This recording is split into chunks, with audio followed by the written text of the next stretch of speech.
the Southern rebellion from serving the Union primarily in two, but it's getting dark. It's getting dark. There it goes. Dark sounds hot. But as the Civil War entered its second summer in 1862, thousands of slaves had fled Southern plantations to the Union lines, and the federal government didn't have a clear policy on how to deal with them. Emancipation, Lincoln saw, would further undermine the Confederacy while providing the Union with a new source of manpower to crush the rebellion. So, right. Right. You see, so it was a military move. You know, Same thing they do in sports. They do trades. Right. So it was a military move. Not that, real quick, brother. Not that it was a move to show how great he was and how strong he felt about the black people being in captivity. Like it was a moral. Okay. Thing. Right. So he was trying to win this presidency. He was trying to win lands, man. You know. Go ahead, bro. You gonna say? Yeah. So now that goes into the regiment of 54th Regiment. Yep. What's it, Shaw? We'll try not to come on time. Princess Shaw? Yeah. Something like that? That's his name. And that's what Frederick Douglass, those men that so-called... Frederick Douglass' son was in the 54th Regiment. Exactly.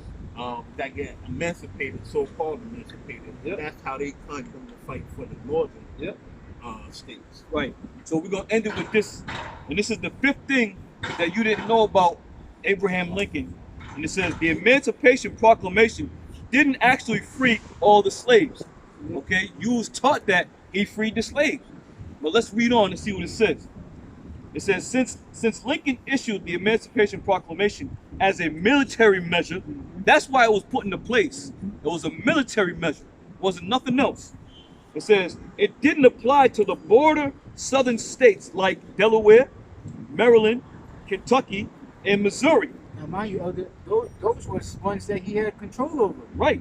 You know, how am I gonna be say the governor of Massachusetts, right? Have slaves in hypothetically speaking, have slaves in Massachusetts, but free somebody else in some other states. If it was a moral thing like the elder was going into, wouldn't he have freed the slaves in those districts as well?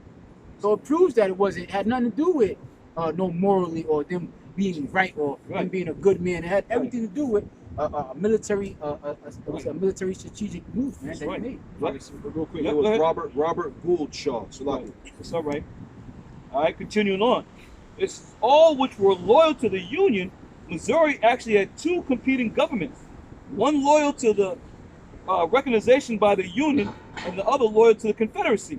Lincoln also selected areas of the Confederacy that had already come under Union control in hopes to gaining the loyal of whites in those states.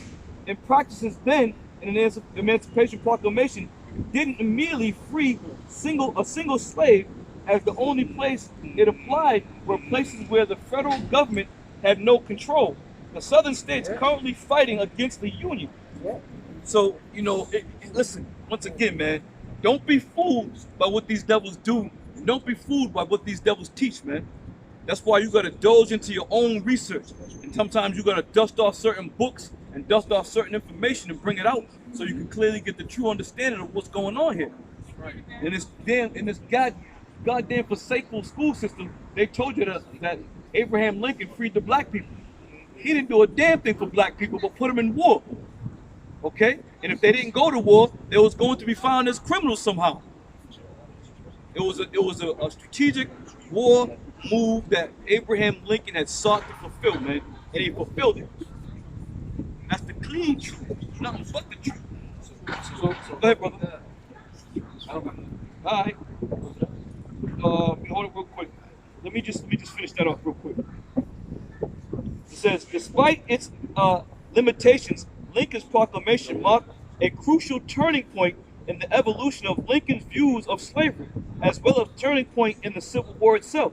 By the war's end, some 200,000 black men would serve in the Union Army and Navy, striking a mortal blow against the institution of slavery and paving the way for its eventual abolition by the 13th Amendment. Once again, Jake does it, and Esau takes the credit for it. Right. Jake does it, Esau takes the credit for it. Now, you had all types of murals up here. Lord Willing will do a mural concerning the black Buffalo soldiers that were on the mural up here that fought for this godforsaken country. The regiment. Yeah, Right, the regiment. Okay? From the State we'll House. do a little lesson on that. Matter of fact, we're gonna try to do this every week. Yeah, Boston. Because we got all kinds of shit in Boston. Boston's a central hub, man. Yeah. Don't you know the United States Constitution was modeled after the Massachusetts Constitution, man? And when you read the license plates of it says what? The spirit of America. So that whole spirit started here in Massachusetts, man, and it spread westward. And that's why when you read that book I got, it says westward. It says the West. Okay, them devils came over here on the Nina and the Pinta and the Santa Maria, landed in Plymouth Rock, bringing all kinds of vile diseases. Why do I want this out? We could go down there. Yeah, Yeah. We're gonna start doing it up, brother. And you could, when you go down there, you could feel the spirit. You know what I mean? Yeah. Of God. You could feel the spirit of just that ancient spirit that you even when you go to Salem, that hatred. When you go to Salem, Massachusetts, man, you feel the demonic spirits in these places. But America, like the brother said, this is the spirit. Massachusetts is the spirit of America, man. It started here and then it spread it forth throughout from what you see in Babylon, man. Yeah, that's right. You got something? Amos chapter 1 verse 11. Thus saith the Lord, for 3 transgressions of Edom, and for 4 I'll not turn away, to punish thereof. Right, you're gonna be punished, man. You Edom, you are gonna be punished. The whole nation and a lot of you other heathenistic nations. Go ahead. Because he did pursue his brother with the sword, and did cast off all pity. Right. His anger did tear perpetually, and Right. he kept his wrath forever. Right. There's no easing of the yoke, man.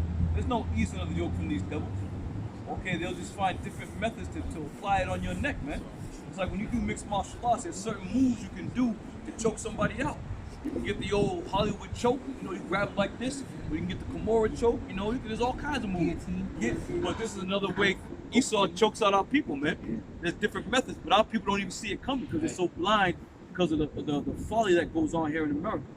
All right, so Lord willing, you brothers edified. We're about to go hit the main camp. We're going to split up the camps, do our thing. You brothers stay tuned. We'll be logged in about 15 minutes or so. For all that, we say all praise to Yahweh, Ba'ashem, Yahushai, Ba'ashem, Rakakadash. These devils of the world are going down. right. We'll see our brothers in a few minutes. We say shalom. Shalom.